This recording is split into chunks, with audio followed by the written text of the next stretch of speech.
देश में एक दिन में करीब 70,000 मरीज बढ़े, ये अब तक का सबसे बड़ा आंकड़ा है। 24 घंटे में कोरोना से 977 लोगों की मौत हो गई और मरीज 28 लाख के पार पहुंच गए। देश में एक दिन में रिकॉर्ड 9 लाख से ज्यादा कोरोना टेस्ट किए गए। सीबीआई को जांच जाने के बाद सुशांत के पिता ने उनकी संपत्ति पर अपना दावा किया। सुशांत मामले की जांच टीम के पहुंचने से पहले मुंबई में सीबीआई दफ्तर को सैनिटाइज किया गया। एनसीपी प्रमुख शरद पवार ने उम्मीद जताई कि मुंबई पुलिस सुशांत केस की जांच में सीबीआई की पूरी मदद करेगी। दिल्ली में होटल और साप्ताहिक बाजार खोलने की मंजूरी दे दी गई, जबकि जिम फिलहाल बंद रहेंगे। दिल्ली में सेरोज सर्वे के मुताबिक कोरोना के खिलाफ 29% लोगों में एंटीबॉडी बनी। केंद्र ने जम्मू कश्मीर से अर्धसैनिक बल के 10,000 जवानों को हटाने का आदेश दिया। जम्मू कश्मीर के हंदवाड़ा में सुरक्षा बल से मुठभेड़ में लश्कर के एक कमांडर समेत 2 आतंकी ढेर हो गए। अमेरिका ने 100 वेंटिलेटर की दूसरी खेप भारत को सौंप दी है। राहुल गांधी ने कोरोना संकट में बेरोजगारी बढ़ने पर केंद्र सरकार की नीति पर सवाल उठाए। खबर है कि सुशांत मामले में सुप्रीम कोर्ट के फैसले पर महाराष्ट्र सरकार पुनर्विचार याचिका दाखिल नहीं करेगी। पंडित जसराज का पार्थिव शरीर अमेरिका से मुंबई लाया गया और अब उनका अंतिम संस्कार आज किया जाएगा। भारत और चीन के एलएसी विवाद पर आज फिर बैठक होगी। पूर्व पीएम राजीव गांधी की जयंती पर पीएम मोदी ने उन्हें श्रद्धांजलि दी। पूर्व पीएम राजीव गांधी की जयंती पर राहुल ने ट्वीट कर लिखा कि वो हर रोज अपने पिता को याद करते हैं। पीएम मोदी आज स्वच्छता सर्वे के नतीजे जारी करेंगे। सुशांत सिंह केस की जांच के लिए सीबीआई की टीम आज मुंबई रवाना होगी। दिल्ली में आज फिर पेट्रोल के 10 पैसे प्रति लीटर दाम बढ़ गए हैं। लालू यादव के समधी चंद्रिका राय समेत 3 आरजेडी विधायक आज जेडीयू में शामिल हो सकते हैं। ईडी ने तबलीगी जमात की मनी लॉन्ड्रिंग मामले में दिल्ली और मुंबई समेत कई जगहों पर छापेमारी की और तबलीग प्रमुख मौलाना साद के घर से भी जानकारी जुटाई है।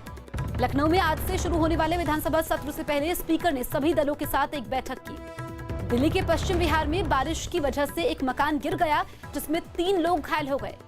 अब जितन राम मांझी की पार्टी का चुनाव चिन्ह टेलीफोन नहीं होगा, क्योंकि चुनाव में उन्हें नियमों के मुताबिक वोट नहीं मिले थे। दिल्ली मेट्रो यात्रियों को स्टेशन पर अपना स्मार्ट कार्ड ऑटोमेटिक रिचार्ज करने की सुविधा देगी। अयोध्या में मस्जिद बनाने के लिए मिली जमीन की घेरेबंदी शुरू हो गई, जहां 3 महीनों में मस्जिद बनाने का काम किया जाएगा। जम्मू कश्मीर में राजौरी जिले के सुंदरबनी सेक्टर में पाकिस्तान की तरफ से गोलीबारी की गई, जिसका सुरक्षा बल ने मुंहतोड़ जवाब दिया। राजस्थान की कांग्रेस सरकार राज्य में आज से इंदिरा रसोई योजना की शुरुआत करेगी, जिसके जरिए गरीबों को 8 रुपए में खाना दिया जाएगा। यूपी में राष्ट्रीय शिक्षा नीति को सही तरीके से लागू करने के लिए 17 सदस्यों की एक समिति बनाई गई। जम्मू कश्मीर के शोपियां में सुरक्षा बल ने 4 लोगों के पास से काफी हथियार बरामद किए। केंद्र सरकार ने गन्ने के दाम 10 रुपए प्रति क्विंटल बढ़ाने का फैसला लिया, जिसके बाद गन्ना खरीद मूल्य 285 रुपए प्रति क्विंटल हो गया। दिल्ली में रात से हो रही बारिश की वजह से कई जगह पानी भर गया है। आगरा में बस अगवा करने वाले आरोपी को पुलिस ने मुठभेड़ के बाद गिरफ्तार करने का दावा किया। राजस्थान के बीकानेर समेत 8 जिलों में भारी बारिश का अलर्ट जारी किया गया। उत्तराखंड के मुख्यमंत्री त्रिवेंद्र सिंह रावत ने वीडियो कॉन्फ्रेंसिंग के जरिए कोरोना मरीजों से बात की, उनका हालचाल जाना। मध्य प्रदेश के उज्जैन में अचानक आग लगने से एक गाड़ी पूरी तरह जलकर राख हो गई, जबकि गाड़ी में बैठे 2 लोग आग लगते ही सुरक्षित बाहर निकल गए। यूपी के मुरादाबाद में कोरोना से पीड़ित एक महिला पैर फिसलने से उसकी मौत हो गई। मौसम विभाग ने उत्तराखंड के कई इलाकों में 2 दिन भारी बारिश की चेतावनी जारी की।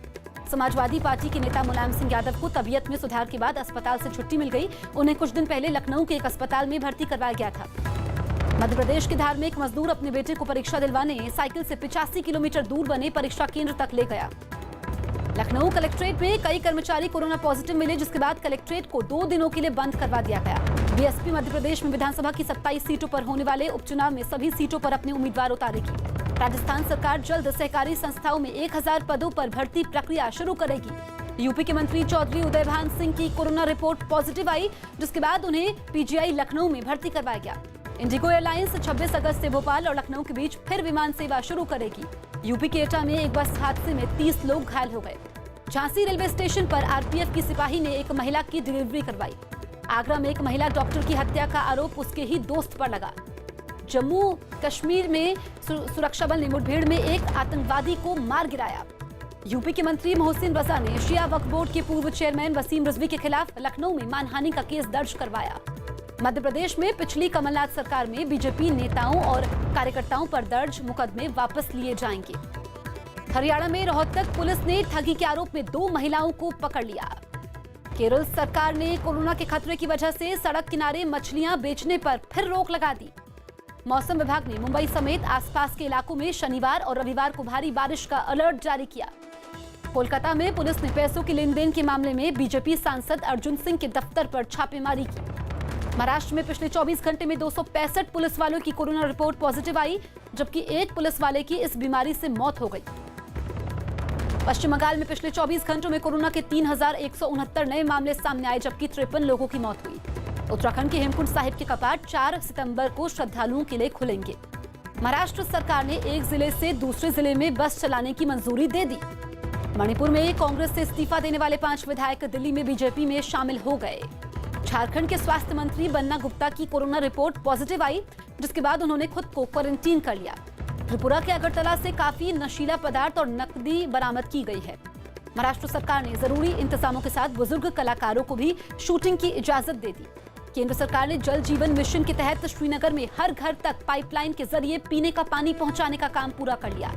हैदराबाद में 6 करोड़ की ड्रग्स की खेप पकड़ी गई, जिसे जमीन में दबाकर छिपाया गया था। ओडिशा और छत्तीसगढ़ समेत कई राज्यों में अगले 24 घंटों में भारी बारिश की चेतावनी जारी की गई। चुनाव आयोग ने गुजरात हाईकोर्ट को बताया कि कोरोना खतरे के आकलन के बाद ही राज्य में विधानसभा की 8 सीटों पर उपचुनाव का फैसला लिया जाएगा। खबर है कि अमेरिका में कोरोना के टीके को लगवाना जरूरी नहीं किया जाएगा। अमेरिका ने हांगकांग की आजादी के खिलाफ काम करने वालों पर कार्रवाई की चेतावनी के साथ ही हांगकांग से जुड़े 3 द्विपक्षीय समझौतों को खत्म कर दिया। अमेरिका के राष्ट्रपति डोनाल्ड ट्रंप ने चीन से कोई भी नया समझौता करने से इनकार कर दिया। अमेरिका में डेमोक्रेटिक पार्टी ने जो बाइडेन को औपचारिक तौर पर अपना राष्ट्रपति उम्मीदवार घोषित कर दिया। इजरायल ने फिर गाजा में चरमपंथी संगठन हमास के ठिकानों पर निशाना बनाकर कई हवाई हमले किए। पाकिस्तान के पीएम इमरान खान ने इजरायल से किसी भी तरह के रिश्ते बनाने की संभावना से साफ इनकार कर दिया। इंडोनेशिया की राजधानी जकार्ता में 6.8 तीव्रता का भूकंप आया। हालांकि राहत की बात यह रही कि इससे ज्यादा नुकसान नहीं हुआ। पाकिस्तान के सिंध प्रांत में एक नाव के झील में पलटने से हादसा हुआ, जिसमें 10 लोगों की मौत हो गई। मॉरिशस ने समुद्र में जापान के जहाज से तेल फैलने के बाद उसके कैप्टन को गिरफ्तार कर लिया, जो भारतीय है। न्यूजीलैंड में कोरोना के 6 और मामले सामने आए, जिसके बाद वहां नए मरीजों की संख्या बढ़कर 24 हो गई। पाकिस्तान के सेना प्रमुख जनरल बाजवा से सऊदी अरब के प्रिंस नहीं मिले, जिसके बाद प्रिंस को मनाने गए बाजवा को खाली हाथ ही लौटना पड़ा। ब्राजील में अमेज़न के जंगलों में बढ़ रही आग की ड्रोन से ली गई तस्वीरें सामने आई। आईफोन बनाने वाली कंपनी एप्पल का कारोबार रिकॉर्ड स्तर पर पहुंच गया। उसका मार्केट कैप बढ़कर करीब 150 लाख करोड़ हो गया। केंद्र सरकार ने एमएसएमई सेक्टर की मदद के लिए 20,000 करोड़ रुपए देने का फैसला लिया, जो बैंकों की ओर से कर्ज के रूप में दिए जाएंगे। आईपीएल से पहले रिकी पॉन्टिंग ने चेतावनी देते हुए कहा कि जब तक वो टीम के हेड कोच हैं, तब तक अश्विनी मार्कडिंग नहीं करेंगे। पाकिस्तान के खिलाफ हुई T20 सीरीज के लिए इंग्लैंड टीम का ऐलान किया गया, जिसमें जॉस बटलर, जो रूट और जोफ्रा आर्चर जैसे बड़े खिलाड़ी शामिल नहीं किए गए। दक्षिण अफ्रीकी महिला क्रिकेट टीम का सितंबर में होने वाला इंग्लैंड दौरा रद्द हो गया, क्योंकि वहां विमान सेवाओं पर कुछ पाबंदी लगी हुई है।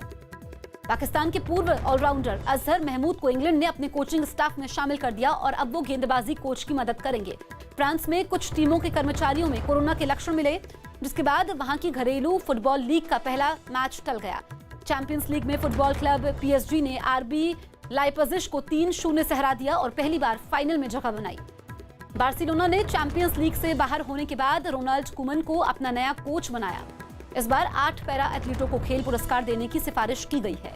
मुक्केबाज मनोज कुमार ने खेल मंत्री किरेन रिजिजू को एक खत लिखा, जिसमें उन्होंने अपने भाई और निजी कोच राजेश कुमार को द्रोणाचार्य अवार्ड देने की गुजारिश की। सुमित नागल जीत के साथ प्राग ओपन के क्वार्टर फाइनल में पहुंच गए। दिल्ली में चेतन चौहान के नाम पर फिरोज शाह कोटला स्टेडियम के एक स्टैंड का नाम रखा जा सकता है। कामयाब पंजाबी ने रिया चक्रवर्ती पर गुस्सा दिखाते हुए कहा कि वो ना उन्हें सोशल मीडिया पर फॉलो करती हैं, ना कभी करेंगी। संजय दत्त और आलिया भट्ट की फिल्म सड़क 2 का नया गाना जारी कर दिया गया। खबर है कि निर्देशक लोम हर्ष ने रिया चक्रवर्ती को अपनी आने वाली फिल्म से हटा दिया है।